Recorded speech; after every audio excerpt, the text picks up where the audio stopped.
सकाळच्या आहारामध्ये कडधान्यांची कढणं आपण ज्याला मराठीत म्हणतो, की त्याचं सूपच थोडक्यात, की कडधान्य शिजवून त्याचं सूप करायचं त्याला फोडणी देऊन. ते सकाळी-सकाळी खाल्लं तर तुम्हाला एक हाय प्रोटीन ब्रेकफास्ट म्हणूनही ते होतं. पण मूग आणि मसूर ह्याचं जर ते केलेलं असेल तर ते पचायलाही हलकं असतं. शिवाय सकाळी कफाचा काळ असतो, तर कफ कमी करणारे ही 2 कडधान्य. बरं.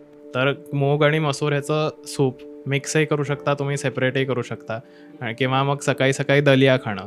आता दलिया कसं असतं, की दलियामध्ये धान्य आपल्या पोटात कमी जातं. पिठामध्ये किंवा पोळीमध्ये, भाकरीमध्ये धान्याचं प्रमाण खूप जास्त जातं. बरोबर. त्यामुळे दलिया तुम्ही केला तर एवढ्याशा धान्याचा खूप मोठ्या प्रमाणात तो फुलून दलिया होत असतो. तर दलिया हे खूप चांगला ऑप्शन आहे. मिलेट्स आजकाल जे बरेच फेमस झालेत त्याचा तुम्ही दलियासारखं करून खाऊ शकता. मुगाची धिरडी हा एक चांगला ऑप्शन असतो.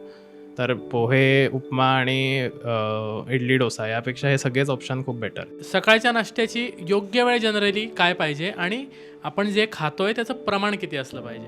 सकाळच्या नाश्त्याची योग्य वेळ साधारण 7 ते 9च्या मध्ये डिपेंडिंग ऑन तुम्ही कधी उठताय आणि त्याचं योग्य प्रमाण म्हणजे असं प्रमाण पाहिजे की तुम्ही तेव्हा ब्रेकफास्ट केल्यावर तुम्हाला साधारण 12च्या आसपास 12 ते 1च्या मध्ये भूक व्यवस्थित लागली पाहिजे.